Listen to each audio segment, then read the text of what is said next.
A lot of people's issues around identity can only begin to be solved by understanding that a whole is not just the sum of its parts when it comes to humanity, and there's no vision board detailed enough to encapsulate what makes an admirable person worthy of said admiration. There are many videos on the internet exploring social media's, specifically TikTok's, obsession with categorizing, packaging, and selling aesthetics as identities.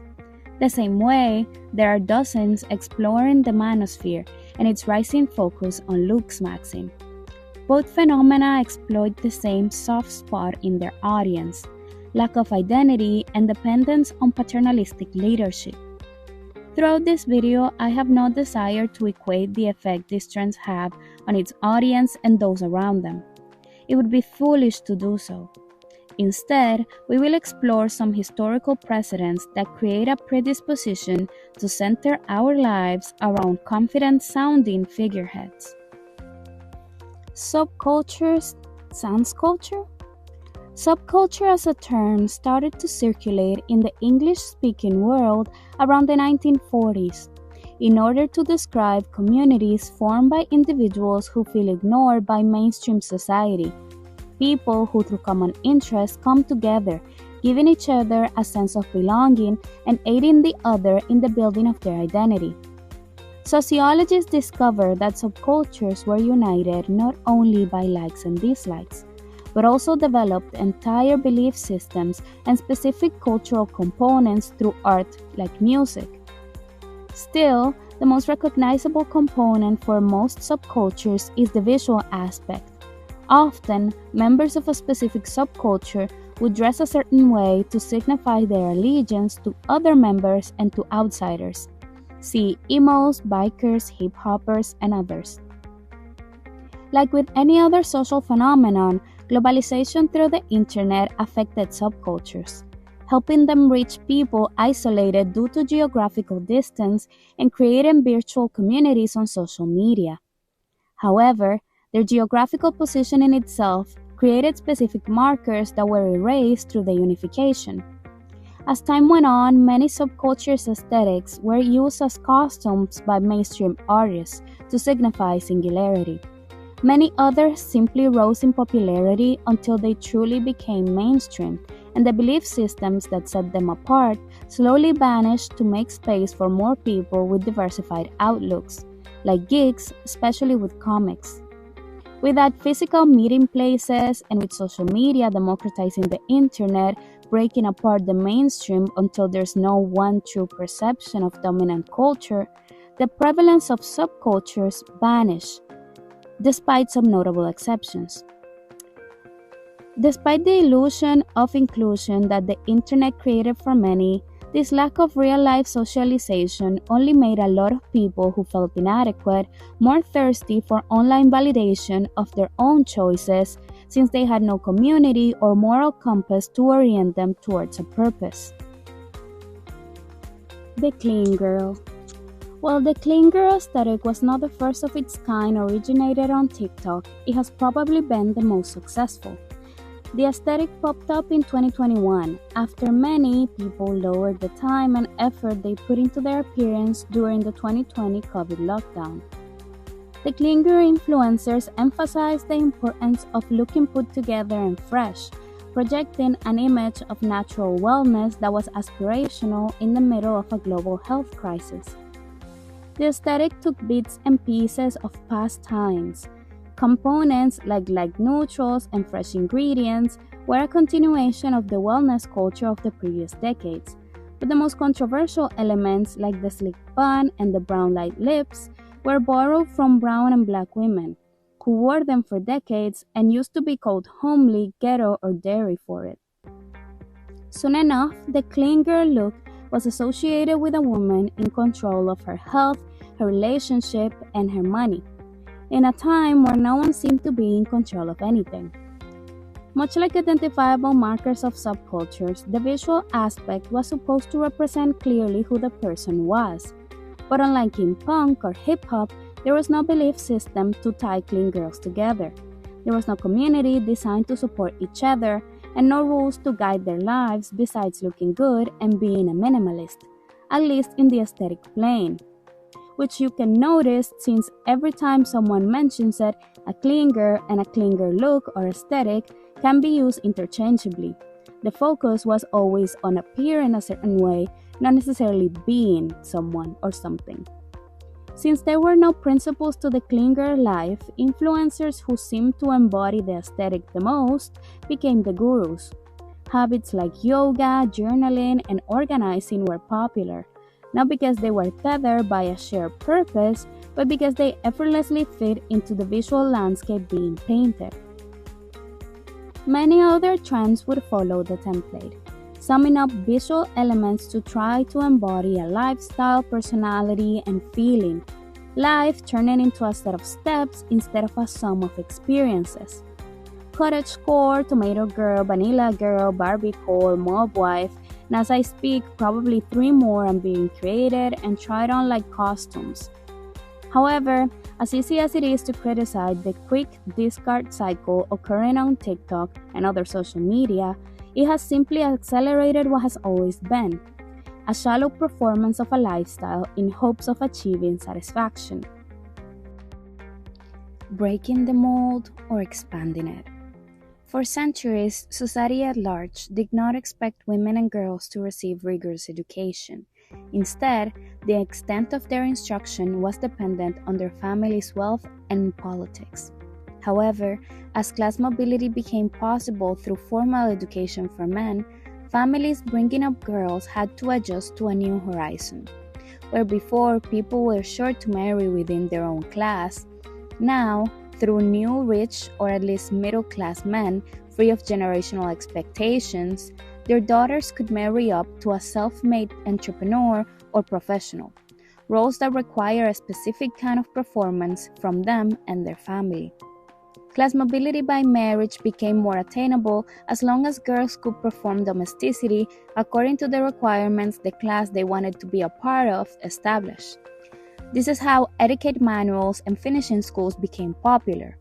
Being a wife and mother was taught as a profession, with an assigned value not only to the woman's performance, but also her whole being, since their profession was the whole purpose of their existence anyway in the eyes of many. A woman knew she was fulfilling her life's mission if the list of requirements was all checked out. Maintaining a pristine house, well-behaved children, an attractive appearance, and a happy husband were duties publicized as possible and necessary for all women to achieve while ignoring the social and constitutional barriers that made it impossible for lower-class women. While Donna Reed was the perfect TV housewife who was able to perform domestic duties wearing beautiful dresses and perfect hair, most women in her class needed maids to do the chores. Those maids, who were more often than not wives and mothers themselves, without the help, the money, or the time, were unable to fulfill said duties in their own homes and were judged for it. Still, many held on to the small pieces of their idols they could grab, perhaps to feel the happiness they perform, perhaps simply to be perceived the way aspirational women were. You could not be Donna Reed, but whether rich or poor, maybe you could do a similar hairstyle, makeup, clothing, or even buy one of the things that she had in her home. Because if you did not have a teacher telling you how to do it, you could always find someone to imitate in hopes of getting the same results. The role of icon was passed down through fictional women to morning show hosts to influencers. But now, with women having more freedom than ever before, there's more than one checklist on how to be a good woman. Instead of taking the opportunity to craft their own path and redefine womanhood in their own terms, many fall back on familiar patterns and would rather follow the promise that if you complete the necessary steps, you will have a fulfilling life and curb the fear of uncertainty. What a lot of women online are running away from by submitting their destinies to the whims of the internet is not their newly gained freedom.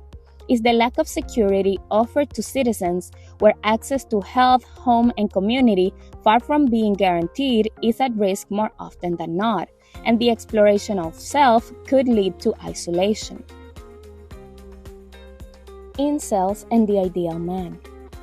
It would take forever to delve into incel culture online, For the purposes of this video, I will just look at the motivation behind looksmaxing influencers and their following.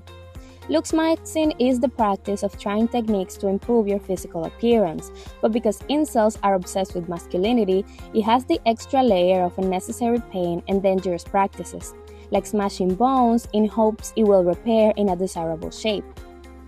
Incels' uniting principle is that society, especially women, has left them behind because they're underperforming hegemonic masculinity, aka the ideal man. According to them, a man who is tall, strong, rich, and conventionally attractive, which is usually code for white, gets all the attention, romantic affection, consideration, and success.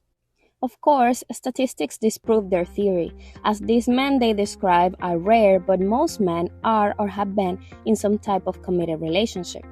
However, operating under this assumption, they decided to focus their efforts not on societal change, but on female subjugation. They believe that the sexual conquest of women is the defining accomplishment of a man, even if they measure low on all other parameters. As long as they reign over women, they're occupying their rightful place in society. Unfortunately for them, with more tools than ever, women can choose solitude over bad companionship.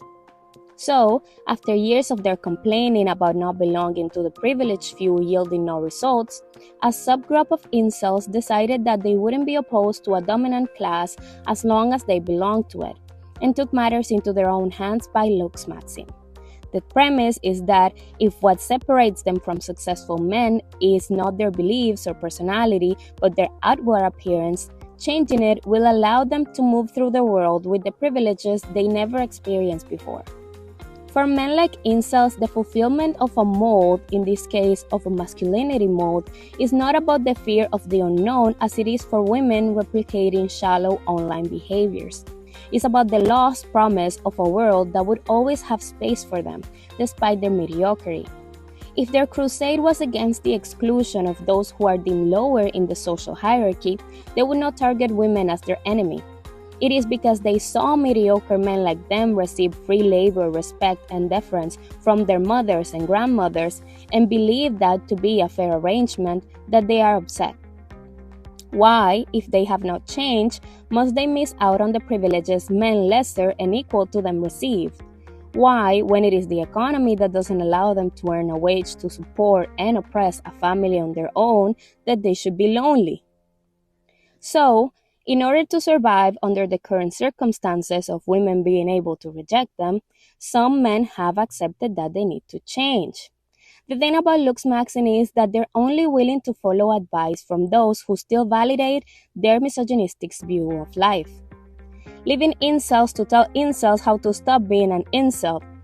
Incel meaning involuntary celibate. Instead of trying out a new personality every month through massive purchasing, they put their bodies through modifications that they think will make their poor behavior excusable. In conclusion, people are running in circles and patching up the bleeding wound of their own emptiness by checking a self-imposed rubric because they're not sure how to proceed if there's no one telling them what to do. Of course, this practice is only happening because we grow up used to society telling us what is acceptable and what's not, explicitly, and also through isolation and exclusion if you do not follow up what they're telling you you're supposed to do. This can come from authorities, media, and peers who are following what they see other people do. But even if we ignore that if constant performance was the key to happiness, the existential quest for it would be complete by now, why would we be learning it from people who are not living it? Femininity coaches, authors, TV hosts, actresses, and other professionals spent years signaling to women to stay at home, preaching satisfaction that they were not experiencing as they were clearly pursuing a professional career. Most aspirational influencers are that way because they seem to live exciting lives instead of spending hours stuck to the phone like their audience. But if we're watching them, it's precisely because they're equally or more phone obsessed. Men who are sure they would be fulfilled by a lifestyle they've never known are playing dress up with the validation of other unfulfilled men, all under the premise that if you look and do everything your favorite influencer is doing, at some point, you must feel the confidence they project. You can attract people who, like you, are full of admiration. Or at least you can have an answer to the question, What are you doing with your life? Because you're working on your most important project, yourself.